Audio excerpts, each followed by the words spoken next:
예, 안녕하십니까. 김 선생의 서울 이야기를 지내는 강사 김효입니다. 오늘 이 시간에는 예배당으로 우리가 흔히 익숙한 이 천주교 성당의 모습을 보게 되면 유럽식 붉은 벽돌과 우리식의 검은 기와지붕으로 되어 있어서 우리는 이 뾰족탑이라고 하는 소위 종탑과 함께 하나의 이 성당의 모습을 기억하는 중요한 요소가 바로 이 붉은 벽돌과 검은 기와지붕으로 이렇게 알고 있는데요. 그래서 우리 한국의 옛 건축 중에 하나로서 이 성당의 모습들을 모아놓은 이 우표를 통해서도 보는 것처럼 명동 성당을 비롯한 이 성당들이 대부분 이런 붉은 벽돌 자재로 이렇게 건축이 되었다는 것과 함께 뾰족탑이 있는 종탑이 있는 것이 하나의 성당 건축의 기본 모델이다라고 이렇게 기억하고 있습니다. 그렇게 된 이유 중에 하나가 우리나라의 이 천주교 성당의 시초가 되게 되는 것은 1892년에 프랑스인 신부 코스트에 의해서 설계로 세워진 우리나라 최초의 서양식 성당이 바로 이 서울 약현 성당이 되겠습니다. 특별히 이 서소문 성지가 내려다 보이는 약현 언덕 위에 순교자들의 넋을 기리는 하나의 성당으로 세워졌다는 것이 하나의 특징이 되겠고요. 우리의 대표적인 성당인 이 명동 성당보다 6년이나 먼저, 그렇지만 같은 설계자에 의해서 먼저 세워졌던 성당이다 보니까 약현 성당과 이 명동 성당은 한 계열의 모습을 가지고 있다고 보실 수 있겠습니다. 이와 별개로 이 천주교 전주 전동 성당이라든지 또 대구의 계산 성당과 같은 경우들도 서양식 건물이면서도 이 호남 지방과 영남 지방을 대표하는 이런 건물로서 비잔틴 양식과 로마네스크 양식들이 혼합되어서 세워졌던 건물로 이렇게 지금도 평가되고 있습니다. 한편 대한성공의 서울주교자 성당이 지금 이 정동에 있는데요.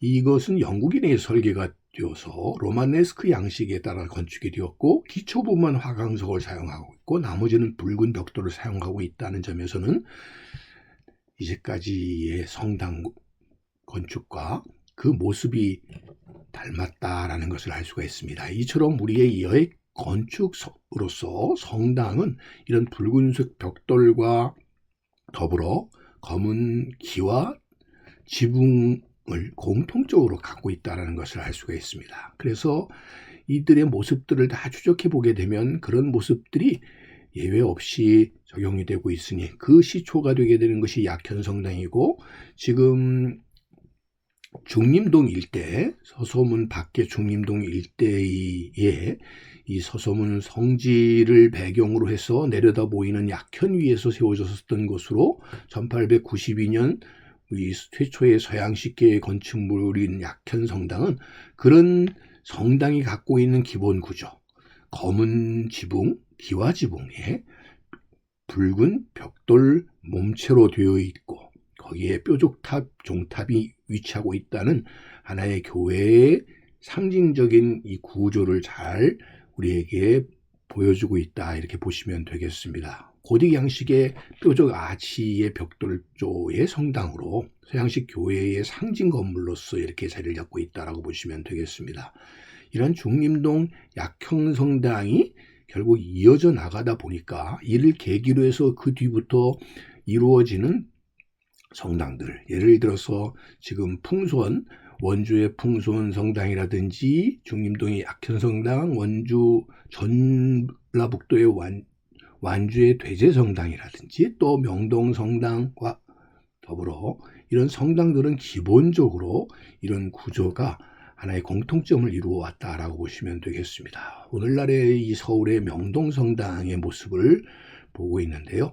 이처럼 기본적으로 붉은색 벽체로 되어 있고 벽돌 조로 되어 있고 거기에 뾰족탑이 있는 구조는 똑같은 구조로서 오늘날 우리에게 이미지화 되는데 결정적인 계기를 마련해주고 있다고 보시면 되겠고요. 그러다 보니까 이런 성당 건축의 3대 성당 건축으로 꼽히는 것이 명동성당, 그리고 전주의 전동성당, 그리고 대구의 계산성당이 하나같이 이렇게 벽돌조의 검은색 지붕, 기와 지붕의 형태로 되어 있다는 것이 하나의 특징이 되겠습니다. 그러다 보니까 오늘날의 젊은 또 새롭게 공부를 하신 성당 건축을 전공하신 분들에 의해서 이렇게 조성이 되게 되는 최근에 이러한 민낙동 성당과 같은 성당들의 경우도 기본적으로는 이런 붉은색 벽돌조에다가 기와 지붕의 형태를 잃지 않고 있다라고 하는 것을 알 수가 있겠습니다. 결국 이제 우리식의 전통을 담고 있는 우리의 성당, 예배당의 건축 양식으로 자리 잡은 것이 아닌가 싶습니다.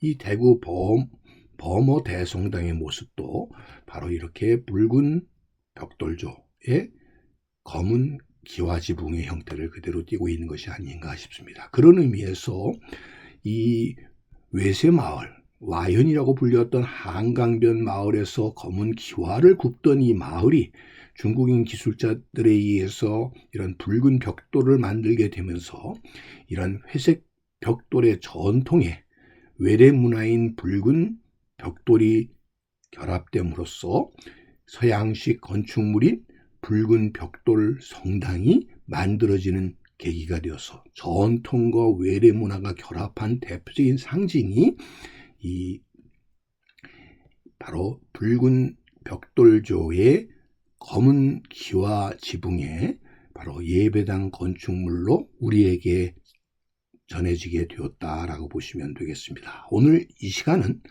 왜 붉은색 벽돌과 검은 기와 지붕으로 예배당 건물은 만들어졌을까 하는 이야기를 오늘 함께 알아봤습니다.